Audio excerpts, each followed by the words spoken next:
taxes like England, service like Somalia. They pay taxes like England to get services like Somalia. India के infrastructure failure को describe किया गया। Bharatmala highway पर bulldozer ही धंस गया। ये भारतमाला हाईवे है, इस पर बुलडोजर ही धंस चुका है। पता नहीं चलता रोड में गड्ढे हैं या गड्ढे में रोड। क्या बना दिया है?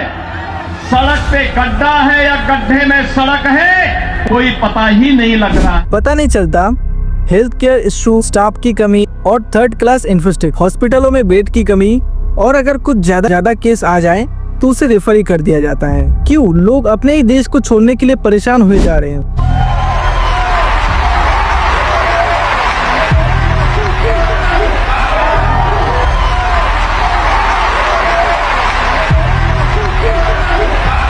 और दूसरे देश में जाने की इतना तैयारी क्यों कर रहे हैं? 2025 में 2 लाख से भी ज्यादा इंडियंस अपना सिटीजनशिप छोड़ दिए और विदेश जाने के लिए तैयारी कर चुके हैं। तो ऐसे तो है, कई लोग चले भी गए। इसमें सिर्फ अमीरों की बात नहीं कर रहा हूँ मैं, इसमें मिडिल क्लास फैमिली का भी बात कर रहा हूँ मैं। और न्यूज चैनल्स में तो सिर्फ डिबेट ही दिखाया जाता है हिंदू और मुस्लिम को लेके। अगर इतना पैसा होता इन लोग को 4 बारी खरीद के टिश्यू पेपर की तरह यूज करके फेंक देते। मुसलमान को खरीदने की किसी की औकात नहीं है जो खरीदोगे। लेकिन जो असली मुद्दे हैं हमारे इस देश के लिए, उस पर कोई बात ही नहीं करता है। अब्रॉड शिफ्ट होना क्या कोई कामयाबी का रिजल्ट है या फिर फ्रस्ट्रेशन का रिजल्ट? फ्यूचर में क्या इंडिया आप लोगों को वो अपॉर्चुनिटी दे पाएंगे जो आप आज सोच के बैठे हुए हो और आज जिसके लिए आप पढ़ाई कर रहे हो इतना पैसा फूंक के? सेकंड पॉइंट में बात करेंगे पुश फैक्टर क्या है। रीजन एक ही है जो इंडिया धकेल रही है, वो एक इंटरनल प्रॉब्लम है जो लाइफ को अनबीरेबल बना रही है। प्रॉब्लम यही है, पैसे वाले लोग हो या फिर मिडिल क्लास, एक ही प्रॉब्लम है, गंदा इन्वायरमेंटल और पोल्यूशन। एक साफ हवा नहीं मिल रहा है और ना ही उनको साफ पानी मिल रहा है। फॉरेन से जब लोग आते हैं इंडिया में, ऐसे कई वीडियोस आपको इंस्टाग्राम में मिल जाएगा या फिर गूगल कर लीजिएगा। एक गेम निकला है अमेरिका में जिसमें आपको बैठ के इंडिया का मैप दे दिया जाएगा। उसमें आपको उसमें सर्च करना है कि इंडिया में कचरा कहाँ मिलेगा, और आपने अगर कचरा को ढूंढ लिए तो आप जीत जाएंगे। एक कॉमन बात हो गई है आज की डेट में इंडिया में। हर एक सड़क के साइड में आप भी देखे होंगे, हर एक सड़क की साइड में या फिर आपको अली में, गली में, कहीं पे भी आपको कचरा दिखेंगे। और हम एयर क्वालिटी की बात करें कि तो IQ ग्लोबल स्टैंडर्ड में बहुत ऊपर है। दिल्ली में तो 310। तो आप सोचिए कैसे आप इस देश में सांस ले पाएंगे फ्यूचर में। ब्रायन जॉनसन ने एक इंडियन पोस्टकार्ड को छोड़ के चला गया बिकॉज एक ही प्रॉब्लम था, एयर पोल्यूशन। उनको एक सांस लेने में आसानी फील नहीं हो रही थी, जिसकी वजह से उन्होंने पोस्टकार्ड को आखिरी में 5 स्टार होटल में शिफ्ट किया। तो आप सोचिए फॉरेनर्स इंडिया में आते हैं और उनको ये पता चलता है कि इंडिया में इतना पोल्यूशन है, इतना डस्ट है, इतना ज़्यादा कूड़ा कचरा यहाँ वहाँ फेंका रहता है। तो आप खुद सोचिए इंडियंस क्यों नहीं जाएंगे इस देश को छोड़ने के बाद। और अभी तो आपको पूरा वीडियो देखना बाकी है। वीडियो में हम और भी बातें बताएंगे क्यों, मेन एग्जैक्ट प्रॉब्लम क्या है जिसकी वजह से इंडियंस इस देश को छोड़ के, सिटीजनशिप छोड़ के बाहर जा रहे हैं। तो वीडियो में बने रहिए, वीडियो को वॉच करते रहिए। अभी बात करेंगे फूड अडल्ट एडिक्शन के बारे में। आप क्या सोचते हो? आप जो घर में खाना खाते हो, दाल, रोटी, चावल, तो आपको क्या लगता है जो आप रोटी खाते हो उसका आटा भी सेफ है? नहीं, आप गलत हो। वो आटा भी आज की डेट में अनसेफ है।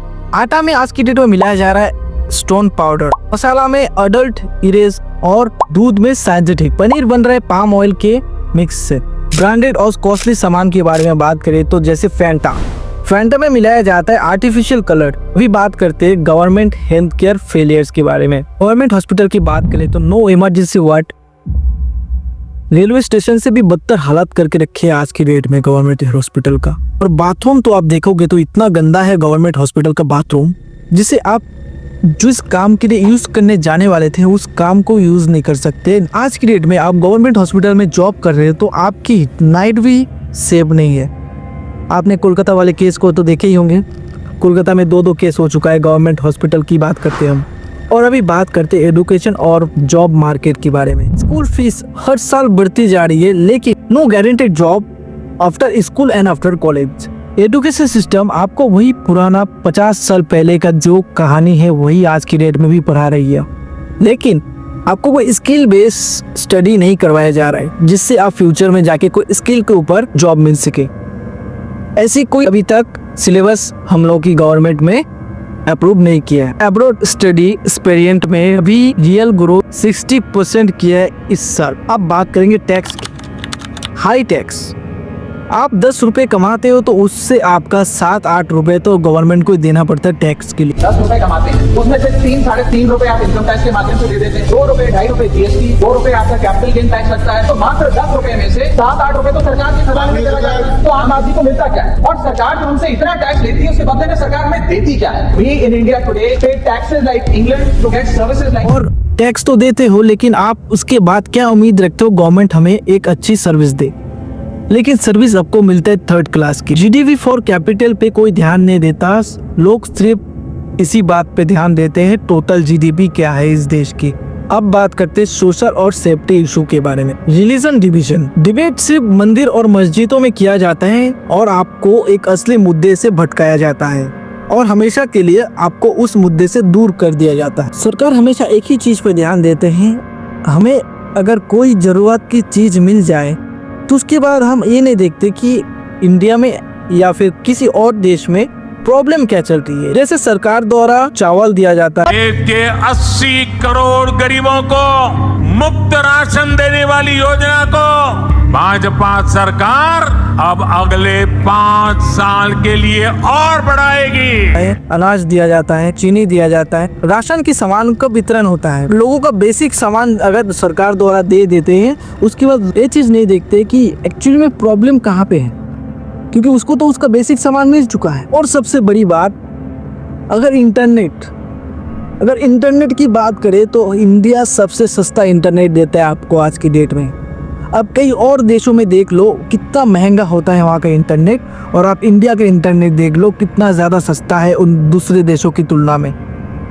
क्यों आपको आज समझ नहीं आता सरकार इंटरनेट का रेट को क्यों नहीं बढ़ाते? सरकार हम कभी नहीं चाहते कि आप इंटरनेट से भटके या फिर इंटरनेट से बाहर आए और इस दुनिया का प्रॉब्लम को समझे, प्रॉब्लम्स को फेस करे, प्रॉब्लम्स को समझे। अगर आप समझ जाएंगे तो आप सरकार से सवाल उठाएंगे। OTT में आपको 18+ एडल्ट कंटेंट देखने को मिल जाएगा। और सबसे खतरनाक चीज आज जो हमने देखा, कवर यात्रा में निकले हुए लोग BSF के जवानों को मार रहे हैं। ये शर्मिंदगी वाली बात नहीं है क्या?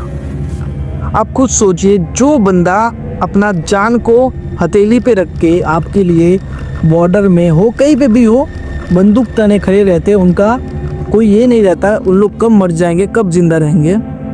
आज कवर यात्रा में निकले हुए लोग उन BSF के जवानों को मार रहे हैं। और अगर कोई मीडिया में असलियत को दिखाने की शुरुआत करे तो उसे मार दिया जाता है। हम बात करते हैं छत्तीसगढ़ के सुरेश चंद्रकार के बारे में, जिन्होंने एक रोड ठेकेदार के रोड बनाते हुए वीडियो को एक्सपोज किया तो उसे मार के सेफ्टी टैंक में गाड़ दिया, जिसकी वजह से ऐसे हमारे जैसे कई सोशल वर्कर हैं जो सोशल मीडिया आज की डेट में आप लोगों को एक सच्ची खबर देते हैं। तो हम जैसे कितने सारे आर्टिस्ट हैं, ऐसे क्रिएटर हैं जो डरते हैं कि हमारे साथ भी वो ना हो जाए जो सुरेश चंद्रकर जैसे लोग के साथ हुआ है। और सबसे घिनौनी हरकत हम इंडियंस का, मैंगो फेस्टिवल के दिन योगा डे रखा गया था, जहाँ पे इंडिया के कई लोगों को बुला के योगा करवाया जा रहा था। सरकार की तरफ से फ्री में मैट बिछाया गया था जिसके ऊपर बैठ के लोग योगा कर रहे थे। योगा होने के पश्चात लोगों ने मैट को लेके इतना खींचातानी करना शुरू कर दिए कि आप सोच भी नहीं सकते। आपका एक माइंडसेट इतना गंदा हो चुका है आज की डेट में इंडियंस की कि आप कल्पना भी नहीं कर सकते। ह्यूमन सेफ्टी की बात करें तो डेली 83 रेप केस होता है हमारी इंडिया में, और 3 लाख से भी ज़्यादा लास्ट 3 इयर्स में लड़कियां मिसिंग हैं। और बात करते एक लड़की की जो कि ब्रिज से गायब हुआ था, और ब्रिज में लगाया हुआ था टोटल 60 कैमरा, लेकिन उस घटना को हुए पश्चात 12 घंटे बाद उस लड़की के माँ बाप तक एक खबर पहुंचाया गया, आपका लड़की किडनैप हो चुकी है। लेकिन जब सरकार द्वारा उसका छानबीन किया गया तब ये पता चला कि पूरा ब्रिज में जितना भी 60 कैमरास है सब बंद है, सब खराब है। सिर्फ एक ही कैमरा काम करता है जो आपका टैक्स काटने के लिए काम आता है।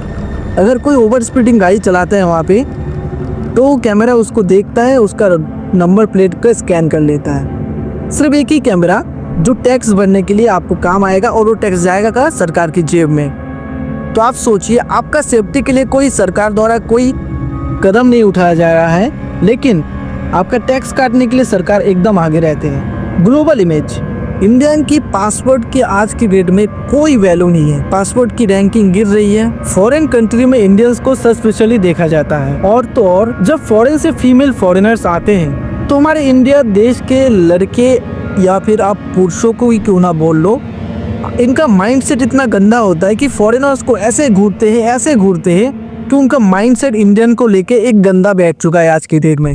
पुल फैक्टर की बात करें तो एब्रॉड क्यों खींच रहे हैं इंडियंस को अपने तरफ? आप एब्रॉड में चले जाइए, आपको मिल जाएगा एक fresh air, no pollution, clean road और जीरो टैक्सेस। तो आप कुछ सोचिए, आप इंडिया में बैठ के 10 रुपये कमाते 8 रुपये सरकार को देना चाहते हैं, या फिर उसके बदले मिलेगा क्या आपको? कुछ नहीं मिलता आपको। लेकिन आप एब्रॉड में जाके जब आप सेटल होते हैं, वहाँ का सिटीजनशिप ले लेते हैं, तो आपको क्या क्या मिलता है? Zero taxes. कुछ भी करते हो आप, कुछ भी कितना भी कमाओ, आपको 1 रुपये का टैक्स नहीं देना है। फ्रेश एयर, मक्खन जैसा रोड। तो आप खुद सोचिए, जब हम जीरो टैक्सेस पे इतना अच्छा लाइफ स्टाइल को जी सकते हैं, तो हम 10 रुपये कमा के 8 रुपये देने वाले सरकार के साथ यहाँ इंडिया में बैठ के क्यों वो गंदा लाइफ जिए, जहाँ पोल्यूशन, डस्ट, कूड़ा कचरा। क्यों? सिचुएशन को ठीक करने के लिए सरकार द्वारा एक चीज कर सकते हैं, सरकार द्वारा जो हमारे देश में टैक्सेस है उसको कम करना चाहिए। एक मिडिल क्लास फैमिली की बात करें तो एक मिडिल क्लास फैमिली महीने में कमाता है 20,000, आपको अगर दे देगा उसमें से 7,000, उसका बचेगा क्या? आप खुद सोचिए।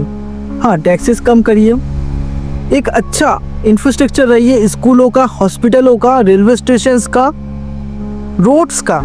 आजकल तो ये पता नहीं चलता गड्ढे में रोड है या रोड में गड्ढा। तो आपको सबसे पहले इन चीज़ों पे सुधार करना होगा। और सबसे पहले हम इंडियंस को अपने मन के अंदर अपना माइंडसेट को सुधारना होगा कि हम जो माइंडसेट रखते हैं, जो हमारे पूर्वजों ने करके गए 50 साल पहले, आज की डेट में हम उसको भी लेके झगड़ा करते एक दूसरे के साथ। तू हिंदू है, तू मुस्लिम है, तू सिख है, तू ईसाई है। क्यों करना भाई? अपना देश को देखो, अपना बच्चों को देखो। स्कूल, अच्छा स्कूल नहीं मिल रहा है, उसको खाने के लिए एक अच्छा पानी, एक खाना, एक राशन के लिए उसका भविष्य को सोचो। नहीं सोचते आप लोगों से, तो वो भी नहीं होता। आपको बस हिंदू मुस्लिम पे डिबेट करना होता है। देश अगर खुद को बदलना चाहता है तो सबसे पहले हम इंडियंस को बदलना पड़ेगा, अपना माइंडसेट को ठीक करना पड़ेगा। हमको एक फोकस रहना है कि हम जब तक सवाल नहीं उठाएंगे, सरकार क्या, कोई भी कुछ नहीं करेंगे। हमको बेसिक चीज मिल रहा है सरकार की तरफ से, तो कुछ लोग ऐसे होते हैं बेसिक नीड मिलने के बाद, जैसे हम घर पे बैठे रहेंगे तो हम देखते मम्मी पापा खाना दे के जाएंगे, देते जाएंगे। तो जब तक मम्मी पापा खाना देते रहेंगे तब तक हम कुछ नहीं करेंगे, कोई काम भी नहीं करेंगे, क्योंकि हमको तो मिल रहा है, पॉकेट मनी मिल रहा है, खाना भी मिल रहा है। लेकिन आप खुद सोचिए, जब मम्मी पापा खाना देना बंद कर देंगे तब आप क्या करोगे? क्योंकि आपको तो कोई काम आता भी नहीं है। तो सबसे पहले हम खुद को जागना पड़ेगा, खुद के अंदर से अपना माइंडसेट को चेंज करना पड़ेगा खुद को। उसके बाद जाके सरकार को सवाल पूछेंगे तो सरकार हमारे लिए वो सब करने के लिए मजबूर हो जाएंगे जो हम चाहते हैं। ये एक ऐसा विश्व गुरु बनना चाहते हैं ये भारत, जो बन के दिखाएंगे उस समय। अगर आप वीडियो को यहाँ तक देख रहे हो तो थैंक यू आपको। और अगर मेरा वीडियो पसंद आया है तो लाइक कर दीजिए, कमेंट कर दीजिए, अपने दोस्तों के साथ शेयर कर दीजिए। एक लाइक, एक कमेंट, एक सब्सक्राइब से और एक शेयर से हमें मोटिवेशन मिलते है अगले एक अच्छा वीडियो बनाने के लिए। और अगर हाँ, आपके पास अगर कोई कंटेंट है तो आप मुझे सजेस्ट कर सकते हैं इंस्टाग्राम में। इंस्टाग्राम का लिंक को डिस्क्रिप्शन में मिल जाएगा। और हाँ, आपको क्या लगता है मैं जिस बात को बार बार बोल रहा हूँ, क्या वो सच है? हाँ, अगर सच है तो आप कमेंट करिए। इनको माइंडसेट बदलना चाहिए या नहीं, ये ज़रूर कमेंट कीजिएगा।